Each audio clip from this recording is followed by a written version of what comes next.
Seja muito bem-vindo ao Cantinho Teológico. Nesta ocasião, eu quero falar sobre alguns pressupostos interpretativos em relação à palavra de Deus. Primeiramente, é essencial em tudo o esforço de interpretação bíblica, porque desta forma a gente vai estabelecer o ponto de partida de intérprete. Isto porque eu devo ser um intérprete responsável diante de Deus, da sociedade, da igreja e assim sucessivamente. Os pressupostos que eu vou falar aqui vai informar, portanto, o processo e, ao mesmo tempo, não apenas o processo do estudo, mas também os seus resultados finais. E quais são esses pressupostos? O primeiro pressuposto que eu quero colocar aqui para você que me acompanha no Cantinho Teológico é justamente fazer com que o autor ele venha pressupor que o enfoque bíblico é, por natureza, teológico e deve ser lido dentro deste enfoque. Dito de outra maneira, o autor escriturístico, ele tinha esse viés teológico. Ele não estava pensando numa possibilidade do conhecimento aumentar lá na frente e ele falar dentro do nosso conceito, digamos, moderno ou, quem sabe, pós-moderno. Isto porque é uma discussão se nós estamos vivendo na modernidade ou pós-modernidade, mas não é o nosso assunto, não é o nosso debate nesse momento. Mas a gente não pode, por exemplo, pegar o livro de Gênesis e tentar dar um viés científico, quando, na verdade, a proposta do autor é simplesmente um livro religioso. Dito isto, a gente pode caminhar de uma forma muito mais tranquila. Então, o primeiro é este: o autor bíblico pressupõe que o enfoque é, por natureza, teológico. A Bíblia é um livro religioso, não científico, tá certo? Tendo isto em mente, a gente pode passar para o segundo pressuposto, é uma relação de que o texto bíblico é a fonte de autoridade para fé e prática, e é, portanto, o nosso princípio essencial dos batistas, porque nós batistas falamos o seguinte, que a Bíblia é a única regra de fé e conduta para a nossa vida, de modo que a Bíblia toda é suficiente para nós. A gente não precisa de nenhuma revelação fora das Escrituras, tampouco se basear nas nossas experiências, que por mais legítimas que sejam, ainda assim não se constituem em regra para a vida de outras pessoas. Depois desse segundo pressuposto, a gente pode entrar para o terceiro, e este é que um texto deve ser lido dentro do seu próprio contexto, procurando sempre uma mensagem contextual dentro daquele contexto. E isso é muito importante, porque dentro de um contexto, há o que a gente chama de contexto imediato, que não pode ser ignorado, mas às vezes o contexto pode ser não apenas um parágrafo anterior, quando não um capítulo inteiro, ou se não a obra toda. Desta forma, a gente precisa tomar muito cuidado e a minha orientação é que você leia a Bíblia toda e, preferencialmente, faça a leitura de algumas cartas, por exemplo, Gálatas, Efésios e assim por diante, numa sentada só. Faça no primeiro momento uma leitura para você se familiarizar com o assunto, com a carta em questão, e depois você pode fazer os seus estudos, que vai demandar tempo. Lembrando que a gente faz a leitura, meditação, estudo, e existe um outro item muito importante nesse processo de aprendizagem, que é a pesquisa. A pesquisa bíblica precisa ser levada a sério e deve ser, ser feita de uma forma meticulosa. O quarto pressuposto que eu quero mencionar aqui é que somente depois de tratar o, vou dizer assim, o que um dado texto diz por si mesmo, a gente deve comparar sua mensagem com a de outro texto bíblico. Vou exemplificar aqui rapidamente. Suponhamos que você leia Mateus capítulo 3 e não entenda. Aí o que que você faz? Você acha que se pegar um outro texto, colocar de uma forma paralela, ainda que seja sobre o mesmo assunto, você vai ter um entendimento ampliado? Nananina, não. Se você não entendeu esse texto, se você pega um outro e coloca ali ao lado, você vai ficar também sem entender este. Por isso que é importante ler e entender, para que depois do entendimento você possa fazer uma interpretação. Feito a interpretação bíblica coerente, adequada, você parte para a aplicação. Então, existe, vou dizer, dentro desse processo de interpretação, o que eu posso chamar aqui, né, de uma leitura, onde você lê e entende, uma vez entendido, você parte para a interpretação, por sua vez, a aplicação. Se você aplicar ou interpretar sem antes entender o que foi lido, você vai estar em grande dificuldade textual. Isto é, você não vai entender bulufas daquele texto e corre o perigo de trazer outros textos na tentativa de auxiliar, mas vai cada vez mais prejudicando o seu entendimento, tá bom? Mas você pode pegando cada pressuposto que está sendo colocado e aplicando gradativamente, aos poucos, sem pressa, entendendo que a interpretação é uma arte, ela pode ser desenvolvida, ela pode ser, antes de tudo, aprendida, mas requer muito esforço, muita disciplina, paciência, entre outras coisas. Eu quero agora mencionar aqui um texto difícil, ele não deve receber o peso teológico dado a um texto claro. Porque, porque se você tem um texto difícil, que você não compreendeu, vou dizer assim, na sua totalidade, você não pode dar um peso teológico a esse texto difícil em detrimento do texto claro. Pelo contrário, você tem que pegar um texto claro sobre o mesmo assunto e fazer com que este texto claro venha, vou dizer assim, lançar luzes sobre esse texto que até então está um tanto obscuro. Então, repetindo, um texto difícil não deve receber o peso teológico dado a um texto claro. Logo, aquele texto que é claro, ele tem que receber um peso maior porque você entendeu, vou dizer assim, de uma forma plena, e concebeu a mensagem textual. Aí você vai ter condições de prosseguir de uma forma mais tranquila. Um outro pressuposto é que a interpretação exata de todo o texto não ficará necessariamente clara. Ela deveria se comparar com um estudo detalhado. Você fez uma interpretação, isto é, você já leu, entendeu e interpretou. Acabou aí? Não. Você precisa, se possível for, confrontar ou colocar ali, analisar, não apenas a partir da sua própria concepção, mas a partir de outros estudos que já foram realizados por homens e mulheres de Deus no decorrer dos séculos, e etc. e tal, se aquela interpretação é coerente, se faz sentido, porque é um tanto difícil chegar em pleno século XXI e, de repente, você tem uma interpretação do texto que só você, na face da Terra, chegou a essa compreensão. Ou você é um gênio, você é mais do que isto, você é entre aspas, iluminado, ou você pode estar redondamente enganado.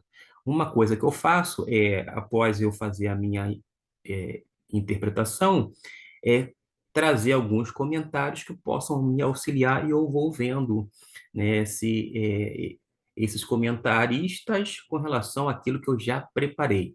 Eu não faço o inverso, eu não vou para os comentários primeiro, para depois fazer a minha interpretação, obter uma interpretação textual. Pelo contrário, eu faço todo um processo mais devagar, mais lento, eu faço a leitura, eu faço uma comparação, e eu recorro às línguas originais, eu faço uma exegese, ou seja, eu vou trabalhando devagar, sem pressa, aí vai chegar um momento que depois da interpretação e antes mesmo da aplicação, aí sim que eu vou trazer um ou outro comentário e eu vou é, ler o que estes comentaristas escreveram a respeito do mesmo assunto que foi abordado por este. E Claro que um comentarista ou outro sempre tem alguma coisa a oferecer de bom, e aquelas coisas que não forem, vou dizer assim, boas para aplicação, etc e tal, você vai desconsiderar porque você já fez um trabalho prévio, um trabalho que cá entre nós foi um tanto árduo, foi penoso, mas que é grandemente recompensador. Você pode, então, como um outro pressuposto, usar comentários bíblicos, e eu particularmente sugiro os exegéticos. Eu tenho acesso a alguns comentários de cunho devocional. São bons, mas para mim, em termos de recomendação, eu quero dar essa dica de comentários bíblicos exegéticos que são de grande valia para o estudo e a pesquisa bíblica do texto aludido, tá bom? Então, você pode ter comentários bíblicos, dicionários, tanto dicionários bíblicos, dicionários teológicos, você pode ter dicionário de língua portuguesa para você buscar nesse dicionário o sentido das palavras. Houve uma palavrinha ali, oblação, concupiscência, você não compreende? Você recorre ao dicionário que ele vai clarear, vai tornar então claro o seu significado, vai oferecer uma grande ajuda e outros livros que poderão lhe auxiliar nos estudos das passagens bíblicas. Às vezes, você pode se valer de uma boa introdução bíblica, quer do Antigo Testamento, quer do Novo Testamento. Quando não, estudos específicos sobre alguns livros que você está analisando. Mas temos mais alguns pressupostos bíblicos para oferecer? Sim. Eu quero então agora dizer que o tipo da literatura da passagem vai ter uma implicância na interpretação apropriada. E eu quero aqui dar o exemplo do nosso último livro, que é Apocalipse, que se encontra lá no Novo Testamento.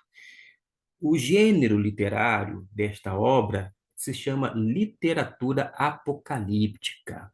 Esse estilo literário, ele é rico em numerologia, simbologia, e o seu objetivo na época que foi utilizado foi justamente para encorajar, para animar as pessoas que estavam passando por perseguições e etc e tal.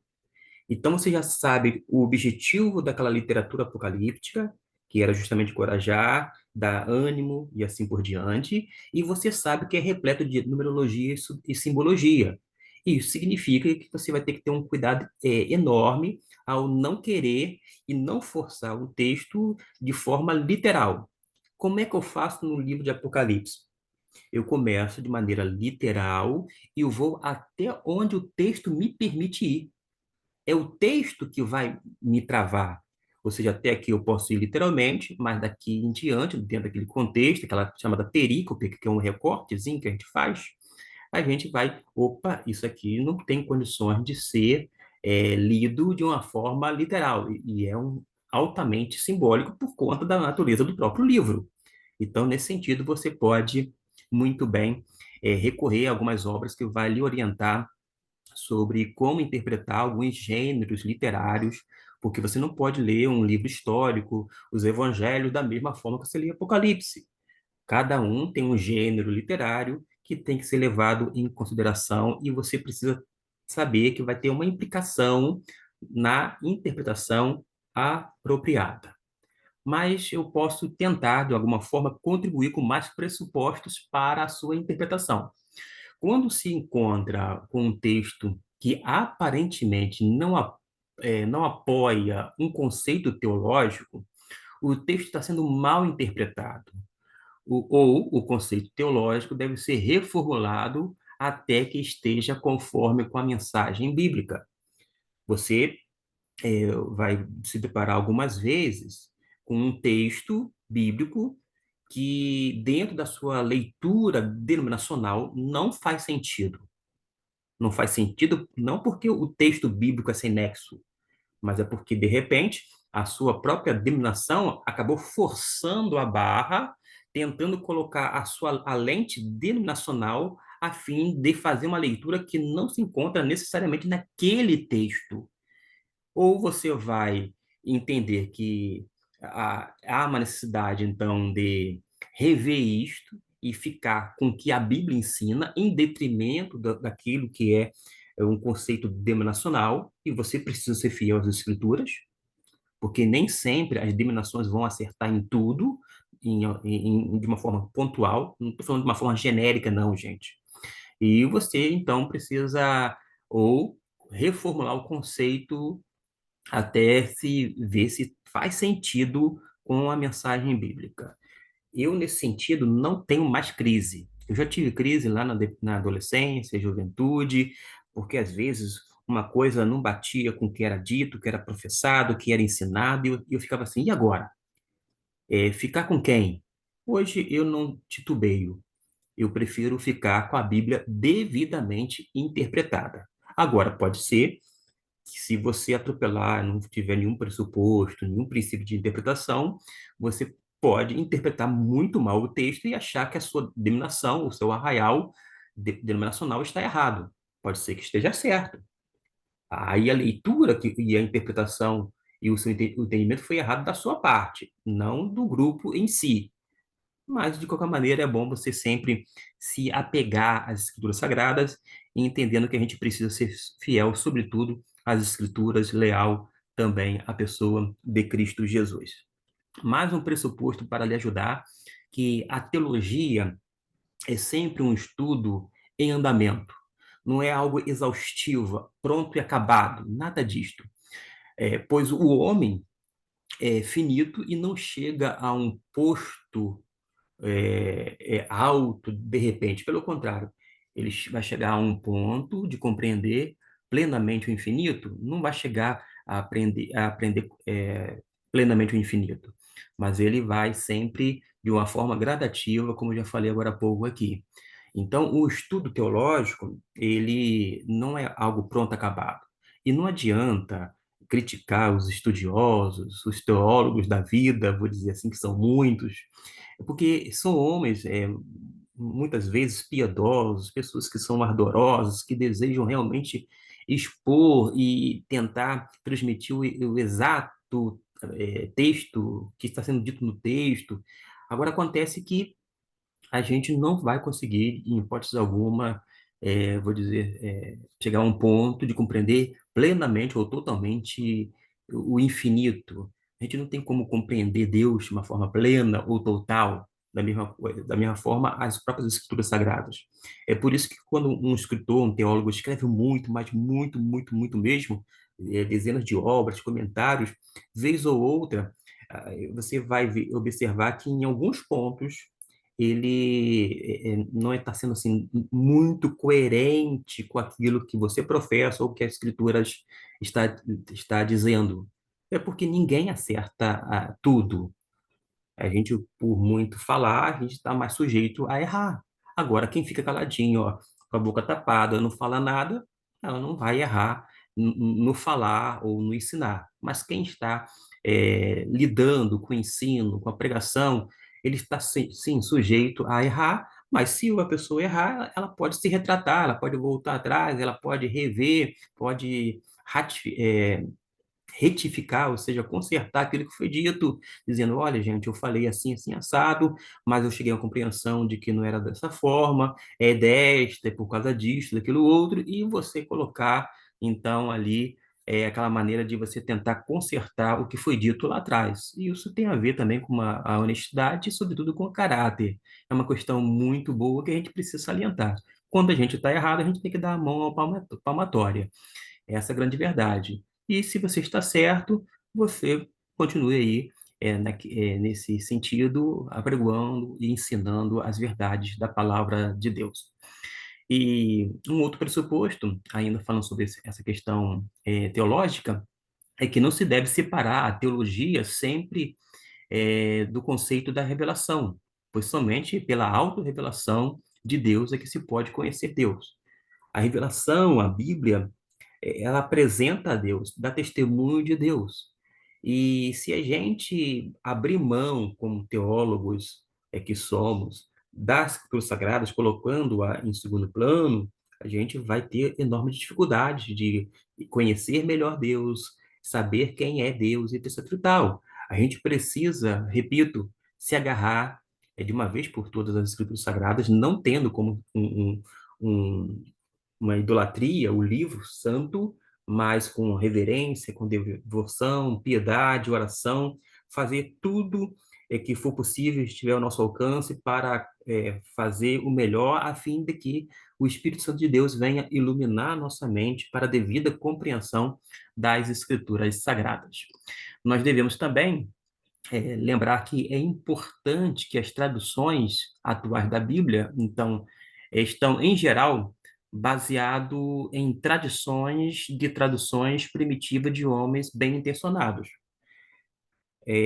Toda tradução é, na verdade, uma interpretação, mas toda tradução, de uma certa forma, em toda e qualquer época, sofre uma influência do momento. Então, por isso, o tradutor ele acaba sendo levado, influenciado, consciente ou não, pela tendência do seu tempo. É algo temporal realmente. E quando falo que é importante lembrar que as traduções atuais da Bíblia estão, em geral, baseadas nas tradições de traduções primitivas de homens bem intencionados, mas que estavam apenas começando a estudar a Bíblia e, portanto, deve ser sempre que possível recorrer às línguas originais. Aqueles homens lá no passado, João Ferreira de Almeida, que é um ícone no nosso meio evangélico brasileiro, por exemplo, ele é muito citado, a obra dele vou dizer assim, foi muito trabalhada, em cima dela foi trabalhada, a gente dá graças a Deus por isto, mas quando ele estava lá no princípio, né, vou dizer assim, no seu tempo, ele estava praticamente, entre aspas, sozinho. Ou seja, não havia essa comissão que nós temos hoje em várias editoras, que é uma comissão douta de pessoas capazes, competentes, com mais conhecimento, inclusive linguísticos, que conhece mais, muito mais do que o hebraico e o grego conhecido na época, porque nós temos hoje uma infinidade de materiais de peso, principalmente em língua inglesa. Então, a gente pode contar com esses recursos das línguas originais para compreender melhor as escrituras. Naturalmente que todas as traduções no Brasil, por exemplo, são boas. Eu não ignoro nenhuma delas, mas acontece que a gente precisa entender que havia uma certa limitação lá atrás. E hoje, graças a Deus, há um avanço muito grande nesse quesito linguístico que tem contribuído enormemente para uma compreensão cada vez mais próxima, se não exata, da mensagem revelada da parte de Deus. Lembrando que, a grosso modo, a maioria dos textos são compreensíveis, mas existem alguns textos que são realmente difíceis e esses recursos linguísticos, exegéticos e satirital vão nos auxiliar para uma melhor compreensão. Um outro pressuposto é que não se deve forçar um conceito neotestamentário sobre um texto qualquer que não apresente, vou dizer assim, que não apresente ou não apresenta o mesmo ensino. É muito comum as pessoas, por exemplo, fazer o quê? Elas pegam um texto do Novo Testamento e quer colocar a goela abaixo do Antigo Testamento. Vai forçando. É um erro grosseiro. A gente tem que ler, estudar o Antigo Testamento, tirar alguns princípios, fazer alguma aplicação, sim, mas entendendo que o Novo Testamento ele acaba interpretando o Antigo Testamento. Ou seja, a chave de interpretação vai ser a pessoa de Jesus, e se você conhecer mais e mais a pessoa, a obra, os ensinos de Jesus, à luz da pessoa de Jesus, você vai ter condições melhor de entender tanto o Antigo quanto o Novo Testamento, mas nunca forçar um conceito do Novo Testamento em assuntos do Antigo Testamento e assim por diante. Ainda eu quero me referir que o texto bíblico apresenta Deus através do que Deus faz, muito mais do que em termos de descrições abstratas e proporcionais. Ou seja, a gente, nesse campo ocidental, nós vivemos no Ocidente, nós formulamos muito as questões de uma forma abstrata. Se eu mostro, se eu faço um coraçãozinho, a pessoa fala assim, é amor. Ora, o amor, né, ficou conectado, associado ao simples coraçãozinho. Gente, mas amor é muito mais do que emoção, do que sentimento, do que sentir algo numa alusão ao coração. Amor é procedimento. É isso mesmo. Por exemplo, um pai ou uma mãe que ama o seu filho, às vezes vai deixar o seu lar, a sua casa, pela madrugada, 4, 5 horas da manhã, para ir trabalhar, ganhar o pão do dia, a fim de trazer o alimento para dentro de casa. Ou seja, o amor é procedimento. Não adianta, por exemplo, um pai ou uma mãe, não apenas como progenitores, mas também como provedores, falar assim, eu amo meus filhos, mas fica de braços cruzados assistindo, quem sabe, um filme, sessão da tarde, vale a pena ver de novo, e assim por diante. Gente, é inconcebível esse tipo de amor, porque o amor é procedimento. Da mesma forma, a gente precisa entender que Deus sempre é apresentado, tanto no Antigo quanto no Novo Testamento, de uma forma muito concreta. E a língua hebraica, de uma forma particular, é uma língua muito concreta. E a gente precisa conceber isto e tentar, vou dizer assim, deixar de lado um pouquinho a mentalidade ocidental quando nós lemos o texto que é oriental e que tem esse elemento concreto, porque, como eu disse, o texto bíblico apresenta Deus através do que Deus faz muito mais do que em termos de descrições abstratas, ou seja, o que Deus fez na prática, na história, na igreja, na vida das pessoas, e isso é algo prático, isto é, concreto, ao invés de abstrações que nos é muito comum. Estamos caminhando para o final, eu tenho apenas mais dois pressupostos a mencionar. O, o penúltimo, o último, não, eu digo, o penúltimo é que a fé vai exigir aceitar um compromisso com Deus, mesmo quando não se conhece plenamente todo o aspecto das exigências do compromisso, nem de antemão as respostas aos questionamentos teológicos. Ou seja, a fé vai exigir um comprometimento com Deus. Esta é a fé genuína. Não é uma fé que faz com que a gente fique com os braços cruzados. É uma fé que faz com que o nosso corpo e a nossa mente venha estar voltado, esteja à disposição e a serviço do Senhor para a glória dele.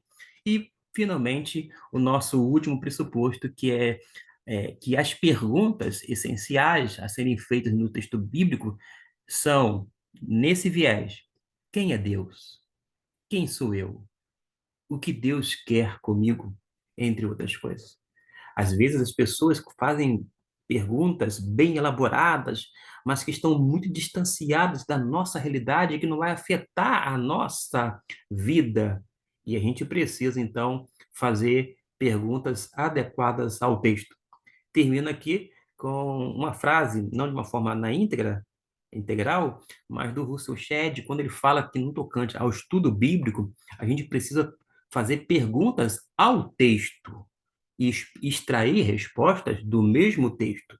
Mas ele salientava a necessidade de nós fazermos perguntas adequadas, porque algumas perguntas são feitas sem pé, sem cabeça, sem nexo alguma, e são perguntas algumas vezes capciosas, que não têm aquela pretensão de auxiliar, de ajudar em nada, a não ser criar uma situação, porque hoje as pessoas querem lacrar, elas querem causar, elas querem, algumas delas, mostrar que são sabidonas, e etc e tal. Gente, com o estudo da Bíblia, a gente tem que fazer o quê?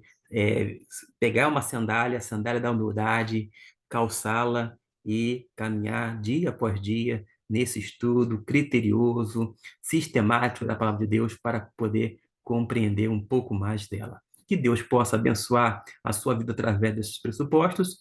E se você quiser, você pode entrar em contato conosco através do nosso WhatsApp, que eu vou deixar na descrição deste vídeo. Até lá, que Deus possa estar abençoando ricamente a sua vida e que você possa cada vez mais ter esse desejo de aprender cada vez mais e mais acerca da palavra de Deus. Deus o abençoe rica e abundantemente, e a minha oração é também um desejo do meu coração.